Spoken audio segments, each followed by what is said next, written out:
Hello student, आज हम पढ़ेंगे आपका चैप्टर 1 ज्योग्राफी का रिसोर्सेज एंड डेवलपमेंट। और आज जो हमारा टॉपिक है वो है development of resources. Resources are vital for human survival. Vital मतलब होता है इम्पॉर्टेंट। तो जो रिसोर्सेज हैं वो इम्पॉर्टेंट होते हैं ह्यूमन सर्वाइवल के लिए, as well as for maintaining the quality of life, और क्वालिटी लाइफ की क्वालिटी को मेंटेन करने का भी काम करती है। It was believe that resources are free gift of nature. ऐसा माना जाता है कि जो रिसोर्सेज हैं वो फ्री गिफ्ट है नेचर के थ्रू दिए गए हैं। As a result human beings use them indiscriminately. Indiscriminately मतलब बिना सोचे विचारे, अंधाधुंध। तो क्योंकि वो ऐसा समझता है कि जो नेचर है उसने उसको फ्री गिफ्ट के रूप में ये रिसोर्सेज दी हैं, तो वो उसको बिना सोचे विचारे अंधाधुंध उसको यूज़ करता है। And this has led to the following major problem. और इससे कुछ मेजर प्रॉब्लम्स होती हैं। तो ये ह्यूमन केयरलेसनेस की वजह से होता है, और अगर वो इसी तरीके से करता रहा तो ये कुछ मेजर प्रॉब्लम्स हैं जो आगे इन फ्यूचर सामने आएंगे, जैसे कि डिप्लेशन ऑफ रिसोर्सेज का ख़त्म होना, for satisfying the greed of few individual. कुछ लोगों के लालच को पूरा करने के लिए या उसको सेटिस्फाई करने के लिए जो रिसोर्सेज हैं वो धीरे धीरे ख़त्म हो जाएंगे।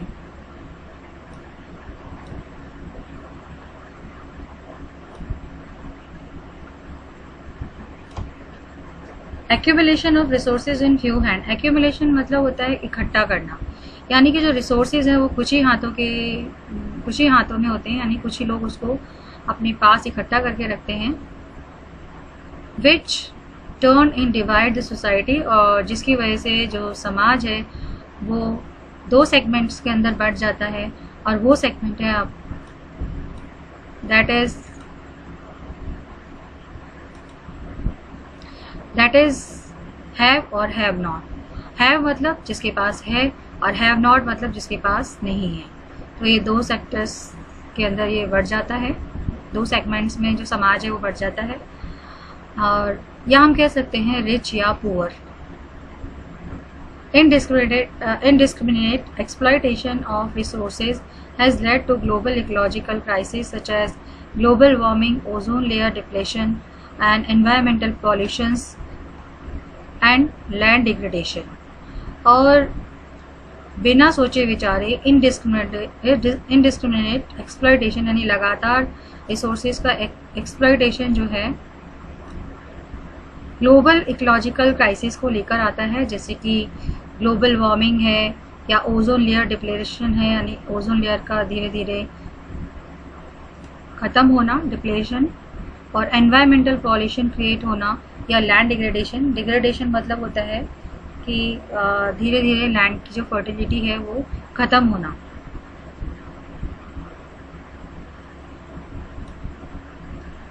तो ये कुछ मेजर प्रॉब्लम्स हैं जो कि ह्यूमन के केयरलेसनेस की वजह से ऐसा होता है, या ह्यूमन बींग्स जो हैं वो बिना सोचे विचारे अगर रिसोर्सेज को यूज़ करते हैं तो ये सारी समस्याएं जो हैं वो सामने आती हैं। The equitable distribution of resources has become essential. और इक्विटेबल मतलब होता है इक्वल रूप से डिस्ट्रीब्यूशन होना चाहिए रिसोर्सेज का, ये ज़रूरी है, एसेंशियल है for the sustain quality of life, जिससे कि सभी लोगों की जो क्वालिटी ऑफ लाइफ है वो सस्टेन हो सके, ग्लोबल पीस और विश्व में शांति रहे। और विश्व में शांति रहे या सबकी लाइफ अच्छी रहे, इसकी क्वालिटी अच्छी रहे, इसका केवल एक ही तरीका है, वो है रिसोर्सेज का equal distribution. If the present trend of resources, अगर ये जो प्रेजेंट ट्रेंड है रिसोर्सेज डिप्लेशन का, तो रिसोर्सेज जैसे ख़त्म हो रहे हैं, अगर यही चलता रहा बाय फ्यू इंडिविजुअल्स, कुछ इंडिविजुअल्स और कंट्रीज़ के अंदर कंटिन्यू लगातार, the future of our planet is in danger. और क्या होगा अगर ट्रेंड बना रहा, रिसोर्सेज को ऐसे ही यूज़ करते रहे कुछ लोग या कंट्रीज़ कंटिन्यूसली, तो आगे चल के जो हमारा प्लानट है अर्थ, ये खतरे में पड़ सकता है, इसका फ्यूचर जो है वो खतरे में पड़ सकता है। Therefore resource planning is essential. और इसी वजह से जो है रिसोर्स प्लानिंग की सबसे ज़्यादा ज़रूरत पड़ती है।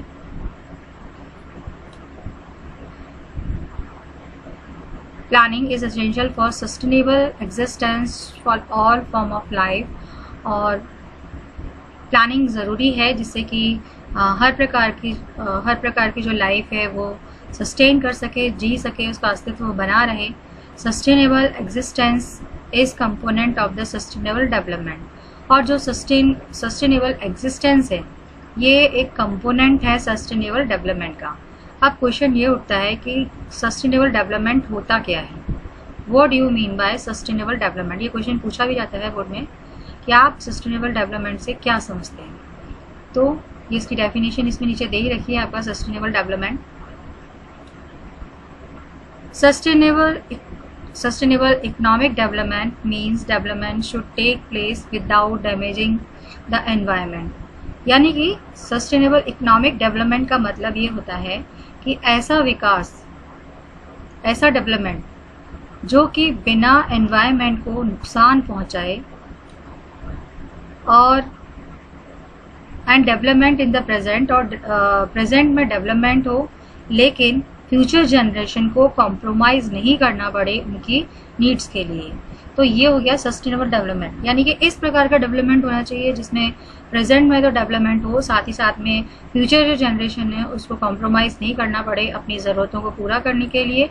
तो अगर और एनवायरनमेंट को भी नुकसान नहीं होना चाहिए। तो इस प्रकार का जो डेवलपमेंट है उसको हम सस्टेनेबल डेवलपमेंट कहते हैं। तो ये डेफिनेशन हो गई आपकी। इससे रिलेटेड भी एक क्वेश्चन आता है, रियो डी जेनेरियो अर्थ समिट 1992। ये भी मोस्ट इम्पॉर्टेंट है, इससे भी रिलेटेड भी क्वेश्चंस आते हैं। इन जून 1992 के अंदर more than 100 heads of states, मतलब 100 से ज़्यादा जो कंट्रीज़ के जो हेड्स हैं वो एक मीटिंग हुई थी रियो डी जेनेरियो में, ब्राज़ील में। फर्स्ट इंटरनेशनल समिट था ये, और इसके अंदर 100 हेड्स वहाँ पर सब इकट्ठे हुए थे, मीटिंग इन्होंने अटेंड की थी। The summit was convent for addressing urgent problem. और जो समिट थी वो इसलिए बुलाई गई थी जिससे कि जो अर्जेंट प्रॉब्लम्स हैं उनके बारे में बात हो सके। और वो जो अर्जेंट प्रॉब्लम है वो है एनवायरमेंटल प्रोटेक्शन से related and socio economic development at the global level. ये इम्पॉर्टेंट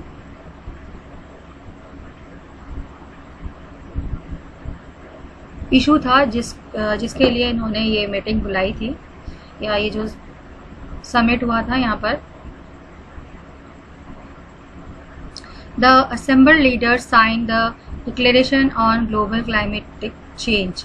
और असेंबल्ड लीडर्स, वहाँ पर जो भी इकट्ठे हुए थे लीडर्स, उन्होंने एक डिक्लेरेशन पर साइन किया था। और वो जो डिक्लेरेशन था वो था ग्लोबल क्लाइमेटिक चेंज से रिलेटेड एंड बायोलॉजिकल डाइवर्सिटी से related. The Rio conventions endorsed the global forest principle and adopted agenda 21 for achieving sustainable development in 21st century. तो जो रियो डी जेनेरियो के अंदर जो समिट हुआ था, या जो मीटिंग वहाँ पर हुई थी, वहाँ पर 100 हेड से ज़्यादा जो लीडर्स थे वो कंट्री के, वो वहाँ पर असेंबल हुए थे। और उन्होंने एक डिक्लेरेशन पर साइन किया था। और वो जो डिक्लेरेशन था वो ये था कि ग्लोबल क्लाइमेटिक, यानी जो ग्लोबली रूप से जो क्लाइमेट है वो बदल रहे हैं, और बायोलॉजिकल डाइवर्सिटी से रिलेटेड जो एजेंडा था उस पर उन्होंने साइन किया था। रियो कन्वेंशन एंडोर्स्ड, और इन्होंने सबसे ज़्यादा जो जोर दिया था वो दिया था ग्लोबल फॉरेस्ट प्रिंसिपल। यानी कि इसके अंदर forest principle, global forest principle यानी सिद्धांत से रिलेटेड एजेंडा को अपनाने के लिए कहा था। एंड अडॉप्टेड एजेंडा 21, और एजेंडा 21 को अपनाने के लिए कहा था। एक तो फॉरेस्ट के जो सिद्धांत हैं साथ ही में, तो एजेंडा 21 ने उसको अपनाने के लिए कहा था। तो ये जो था इस पर उन्होंने साइन किए थे फॉर अचीविंग, जिससे कि वो सस्टेनेबल डेवलपमेंट को अचीव कर सकें 21st सेंचुरी तक। एंडोर्स का मतलब होता है समर्थन किया। यानी कि ये जो 100 हेड्स थे जो वहाँ पर इकट्ठे हुए थे, उन्होंने ग्लोबल फॉरेस्ट प्रिंसिपल और का समर्थन किया और एजेंडा 21 को इन्होंने एडॉप्ट किया सस्टेनेबल डेवलपमेंट के लिए। अब एजेंडा 21 क्या चीज़ है, क्या था इस एजेंडा 21 के अंदर? तो इट इज़ अ डिक्लेरेशन। जो एजेंडा 21 है ये एक डिक्लेरेशन था, डिक्लेरेशन जो कि साइन किया गया था वर्ल्ड के लीडर्स के थ्रू इन 1992 में at United Nation conference on environmental and development, जिसको कि UNCED बोलते हैं, United Nation conference on environment and development, which took place at, चूँकि हुआ था रियो डे जेनेरियो के अंदर ब्राज़ील में। और इसका जो एम है, एजेंडा 21 का जो एम है at achieving global sustainable development, कि वैश्विक रूप से सस्टेनेबल डेवलपमेंट को अचीव किया जाए। It is an agenda to combat environment, और ये ऐसा एजेंडा है जिसमें कि environmental damage, poverty, diseases and on diseases through common global cooperation on common interest, mutual needs and shared responsibilities. तो इसमें दे रखा है कि इसमें बहुत सारी चीज़ों को मिलाकर, कॉम्बैट मतलब इसमें बहुत सारी चीज़ों को इंक्लूड किया गया है, जैसे कि एनवायरमेंटल डैमेज है, पॉवर्टी है यानी गरीबी है, and diseases through global cooperation, जो भी बीमारी वगैरह फैल रही है ग्लोबल कोऑपरेशन के थ्रू, ऑन कॉमन इंटरेस्ट से रिलेटेड, म्यूचुअल जो नीड्स हैं, एक दूसरे की आपसी ज़रूरतें हैं, एंड शेयर द रिस्पॉन्सिबिलिटीज, और जो रिस्पॉन्सिबिलिटीज हैं उनको शेयर किया जाए। तो यानी सब मिलकर ये काम करेंगे जिससे कि ये जो भी प्रॉब्लम्स हैं उनको दूर किया जा सके। वन मेजर ऑब्जेक्टिव, इसमें जो सबसे मुख्य ऑब्जेक्टिव था एजेंडा 21 का, वो ये था that is every local government should draw its own agenda local, मतलब हर गवर्नमेंट जो है, लोकल गवर्नमेंट, उसको अपना agenda 21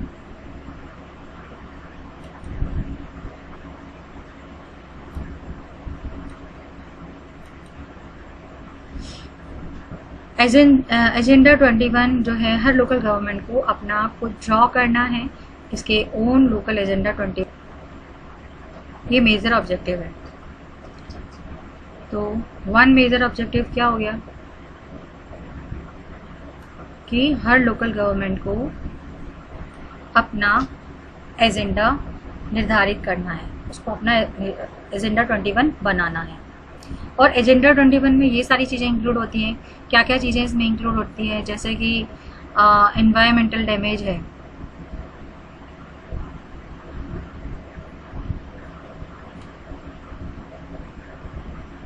poverty, diseases through global and cooperation, और कॉमन इंटरेस्ट और mutual needs and share responsibilities. तो ये जो चीज़ें हैं ये एजेंडा 21 के अंदर आती हैं। ऐसा ही जो एजेंडा है वो सबको अपना अपना बनाना है। तो ये एजेंडा 21 के मेन एम्स हैं।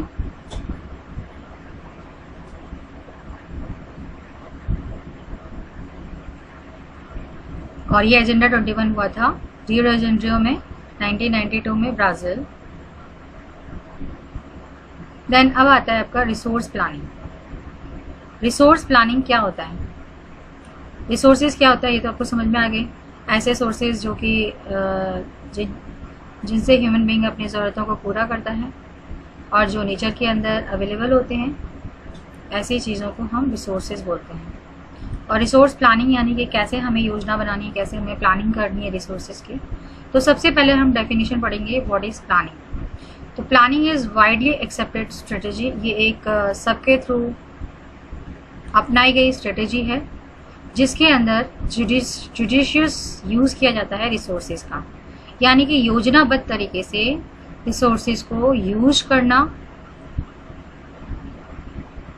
एक ऐसी स्ट्रेटेजी बनाना जिससे कि हम रिसोर्सेज को सही प्रकार से या न्यायिक रूप से उसको यूज़ कर सकें। It has importance in a country like India, और इसका जो महत्व है इंडिया के अंदर वो बहुत ही इम्पॉर्टेंट है। विच हैज़ इनॉर्मस डाइवर्सिटीज़, जिसके अंदर की इंडिया जैसी कंट्री जिसमें कि बहुत ज़्यादा डाइवर्सिटी देखने के लिए मिलती है, डाइवर्सिटी मतलब विभिन्नताएं होता है। In the availability of resources there are regions which are rich in certain types of resources, ऐसे रीजन्स जो कि जहाँ पर कुछ टाइप्स के जो रिसोर्सेज हैं वो ज़्यादा पाए जाते हैं, लेकिन कुछ ऐसे रीजन्स हैं जहाँ पे रिसोर्सेज की बहुत ज़्यादा कमी पाई जाती है। And there are some regions which can be considered self sufficient, कुछ ऐसे रीज़न हैं जो कि सेल्फ सफिशिएंट हैं and in term of availability of resources, and there are some reasons which have acute shortage, जहाँ पर कि बहुत ज़्यादा शॉर्टेज पाई जाती है वाइटल रिसोर्सेज की। For example the state of Jharkhand, जैसे कि जो झारखंड राज्य है या छत्तीसगढ़ है या मध्य प्रदेश है, ये रिच है मिनरल्स के अंदर एंड कोल डिपॉजिट्स के अंदर। और जो अरुणाचल प्रदेश है वहाँ पर वाटर रिसोर्सेज सबसे ज़्यादा पाए जाते हैं, लेकिन इंफ्रास्ट्रक्चरल की कमी पाई जाती है, वहाँ पे इंफ्रास्ट्रक्चरल डेवलपमेंट नहीं है। State of Rajasthan is very well, और जो स्टेट ऑफ राजस्थान है वो जाना जाता है सोलर और विंड एनर्जी के लिए, लेकिन यहाँ पर पानी के जो रिसोर्सेज हैं उसकी कमी पाई जाती है। The cold desert of Ladakh is relatively isolated, ये सबसे अलग है from the rest of the country, सारी कंट्री से। It has very rich cultural heritage, का जो कल्चरल हेरिटेज है यानी इसकी जो सांस्कृतिक संपदा है वो बहुत ज़्यादा रिच है, लेकिन यहाँ पर पानी की कमी पाई जाती है। इसके अलावा इंफ्रास्ट्रक्चर की कमी पाई जाती है एंड सम वाइटल मिनरल्स हैं जो यहाँ नहीं मिलते हैं। और ये बताएं कि कैसे कुछ स्टेट्स ऐसे हैं जहाँ पर कुछ चीज़ें ज़्यादा मिलती हैं और कुछ स्टेट्स ऐसे हैं जहाँ पर कुछ चीज़ें कम मिलती हैं। This call for balanced resources, और इसको हम बैलेंस रिसोर्सेज प्लानिंग कहते हैं at a national, state, regional and local level पर। यानी कि क्या होता है कि जहाँ कहीं पर ज़्यादा है तो कहीं कम है, तो जो ज़्यादा वाली चीज़ है उसको कम वाली जगह पर पहुँचाया जाता है, जिससे कि सबको इक्वली उसको वो चीज़ मिल सके। और इसी को बैलेंस रिसोर्स कहा जाता है, बैलेंस रिसोर्स प्लानिंग कहा जाता है नेशनल, स्टेट और रीजनल या लोकल लेवल पर। दैन फिर आता है रिसोर्स प्लानिंग इन इंडिया, कैसे किया जाता है रिसोर्स को यहाँ पर प्लानिंग इंडिया के अंदर, तो ये आपका टॉपिक है।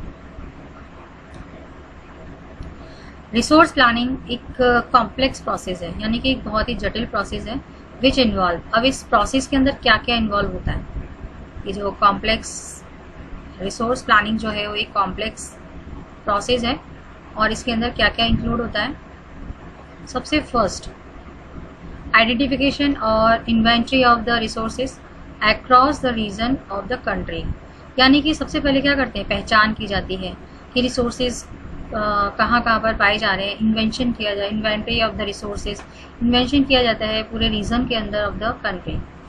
दिस इन्वॉल्व, इसके अंदर क्या होता है, कैसे आप आइडेंटिफाई करेंगे, तो सबसे पहले सर्वे करेंगे, दैन फिर मैपिंग करेंगे, उसके बाद क्वालिटेटिव एंड क्वांटिटेटिव एस्टिमेशन निकालेंगे। एस्टिमेशन मतलब होता है अंदाज़ा, कितनी क्वालिटी में है, कितनी क्वांटिटी, इसकी क्वालिटी कैसी है, इसकी क्वांटिटी कितनी है, उसके बारे में एस्टिमेट निकालेंगे। तो इसके बाद जो रिसोर्सेज हैं उसको मेज़र करेंगे। तो ये फर्स्ट स्टेप है। सबसे पहला स्टेप क्या हो गया इसमें, identification and inventory of resources across the region. Region के अंदर पहले हम आइडेंटिफिकेशन करेंगे और इन्वेंट्री करेंगे, और इसके अंदर survey, mapping, qualitative, quantitative estimation, quality और क्वांटिटी का अंदाज़ा लगाना एंड मेजरमेंट ऑफ रिसोर्सेज का मेजरमेंट करना, ये इंक्लूड होता है। ये फर्स्ट स्टेप है, सबसे पहला काम हमें आइडेंटिफिकेशन करना है। दैन उसके बाद इवॉल्विंग अ प्लानिंग स्ट्रक्चर, और उसके बाद हमें जो प्लानिंग स्ट्रक्चर है उसको बनाना है विद एप्रोप्रिएट टेक्नोलॉजी, यानी कि एप्रोप्रिएट टेक्नोलॉजी यूज़ करके हमें जो हमने प्लानिंग की है उसको आगे बढ़ाना है। इसके लिए हमें टेक्नोलॉजी चाहिए एप्रोप्रिएट, यानी कि जो योग्य हो, ऐसी टेक्नोलॉजी जो उसके लिए यूज़फुल हो। Skill and institutional setup for implement resources development plan. तो ये सेकंड स्टेप हो गया कि हमें प्लानिंग करना है, structure endowed and appropriate technology use करनी है, स्किल एंड इंस्टीट्यूशन सेटअप करना है, जिससे कि हम जो रिसोर्स डेवलपमेंट प्लान है उसको इम्प्लीमेंट कर सकें, उसको लागू कर सकें। थर्ड जो है वो है मैचिंग द रिसोर्सेज को मैच करना है development plan with overall national development. Matching the resources development plan, यानी कि जो भी हम लोगों ने जो डेवलपमेंट प्लान बनाए हैं, अलग अलग रीजन ने जो डेवलपमेंट प्लान बनाए हैं उसको मैच करना है। कि यानी कि ऐसा ना हो कि किसी एक पर्टिकुलर जगह पर तो डेवलपमेंट हो जाए और उसकी वजह से दूसरी जगह का नुकसान हो जाए। तो सबसे पहले हमें मैच करना है कि जो डेवलपमेंट है वो सबका होना चाहिए, ओवरऑल होना चाहिए, किसी एक पर्टिकुलर रीजन का नहीं होना चाहिए। India has made concerted efforts, तो इंडिया है वो बहुत उससे रिलेटेड काफ़ी कोशिशें कर रही है फॉर अचीविंग द गोल, जैसे कि जो गोल है जो उसने बना रखा है, अपना उद्देश्य बना रखा है रिसोर्स प्लानिंग में, from the first 5 year plan के अंदर उसको लॉन्च कर सके आफ्टर इंडिपेंडेंस। यानी जो उसने पहले से निर्धारित कर रखा है कि फर्स्ट 5 ईयर प्लान में हमें ये काम करने हैं, उसको वो लॉन्च कर सके आज़ादी के बाद। तो ऐसी कोशिशें करनी है। The availability of resources is necessary, और इसके लिए क्या चाहिए कि रिसोर्सेज का अवेलेबल होना चाहिए। Condition for the development of any region, यानी किसी भी रीजन के डेवलपमेंट के लिए जो पहली कंडीशन मानी गई है ज़रूरी, वो ये है कि उसके अंदर रिसोर्सेज की अवेलेबिलिटी होनी चाहिए। लेकिन mayor availability of resources in the absence of corresponding changes in technology and institutions में हायर डेवलप्ड। अब इसमें क्या बता रखा है कि खाली ज़रूरी नहीं है कि रिसोर्सेज हों, ऐसी भी जगह हैं, ऐसे भी रीजन्स हैं जहाँ पर रिसोर्सेज नहीं पाए जाते हैं, लेकिन वहाँ की जो टेक्नोलॉजी है वो बहुत अच्छी है, इंस्टीट्यूशन है वो हाईली डेवलप्ड है, में हिंडर डेवलप्ड है, और जिसकी वजह से क्या होता है कि वो जो रीजन्स हैं वो काफ़ी डेवलप हो जाते हैं। देयर आर मैनी रीजन्स, ऐसे बहुत सारे रीज़न हैं हमारी कंट्री में that are rich in resources, जो कि रिच है रिसोर्सेज में, but these are included in economically backward region, लेकिन उनको इकोनॉमिकली बैकवर्ड रीजन में रखा गया है। क्यों? क्योंकि वहाँ पर टेक्नोलॉजी नहीं है, रिसोर्सेज तो हैं मगर टेक्नोलॉजी नहीं है।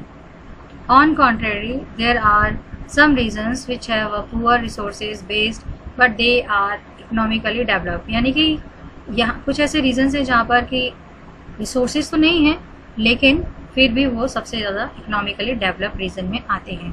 क्यों? क्योंकि वहाँ की टेक्नोलॉजी बहुत अच्छी है और इंस्टीट्यूशन काफ़ी हाईली डेवलप्ड है। तो ये वजह है। वैसे किसी भी रीजन के डेवलपमेंट के लिए अवेलेबिलिटी ऑफ रिसोर्सेज मानी जाती है, लेकिन ये ज़रूरी नहीं है कि रिसोर्सेज का अवेलेबल होना ज़रूरी हो। अगर टेक्नोलॉजी अच्छी है या हाईली डेवलप्ड है वहाँ की इंस्टीट्यूशन, तो रिसोर्सेज नहीं होने पर भी वो रीजन सबसे ज़्यादा डेवलप हो सकता है। The history of colonizations reveal that rich resources in colonies were the main attraction for the foreign invaders। और जो इतिहास है कॉलोनाइजेशन का, यानी जब कॉलोनी थे हम उस समय का, तो हमारे पास जब हम कॉलोनी बने थे उस समय हमारे पास बहुत सारे रिसोर्सेज थे, और यही वजह थी जिन्होंने हमें अपनी कॉलोनी बनाया था वो यहाँ अट्रैक्ट होकर आए थे, और जो फॉरेन इन्वेडर्स थे वो यहाँ पर अट्रैक्ट हुए थे हमारे रिसोर्सेज को देखकर ही। It was primary the higher level of technological development, और ये प्राइमरीली है यानी सबसे पहले प्राथमिक है कि हाइयर लेवल होना चाहिए टेक्नोलॉजिकल डेवलपमेंट का of the colonising countries that help them to exploit resources. मतलब जितनी भी यहाँ पर कंट्री आई थी जिन्होंने हमारी कंट्री का एक्सप्लॉइटेशन किया था, वो उनके यहाँ पर जो टेक्नोलॉजी का लेवल था या टेक्नोलॉजिकल डेवलपमेंट का जो लेवल था वो काफ़ी हाई था, और इसी वजह से वो हमको एक्सप्लॉइट कर सके या वो हमारे रिसोर्सेज को एक्सप्लॉइट कर सके, help them to exploit resources of other regions and establish their supremacy, और उन्होंने अपनी सुप्रीमेसी बना ली ओवर द कॉलोनीज, अपनी कॉलोनीज़ में।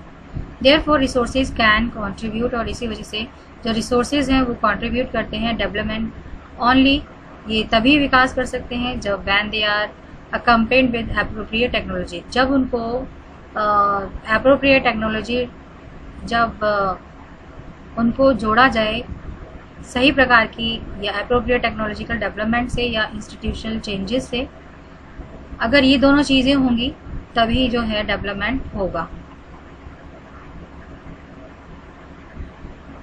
तो ये इसने बता दिया कि केवल रिसोर्सेज का होना ही काफ़ी नहीं है, बल्कि उसके लिए क्या क्या चाहिए, एप्रोप्रिएट टेक्नोलॉजी चाहिए और दूसरा इंस्टीट्यूशन चाहिए, और उसी के बाद से ये जो डेवलपमेंट है वो हो सकता है। India has experienced all this different phases, और इंडिया जो है उसने अलग अलग फेजेस को एक्सपीरियंस किया है कॉलोनाइजेशन के। कॉलोनाइजेशन मतलब होता है कि किसी और कंट्री की आधिपत्यता होना या किसी और पावर का हमारे ऊपर कंट्रोल करना, उसको कॉलोनाइजेशन बोला जाता है।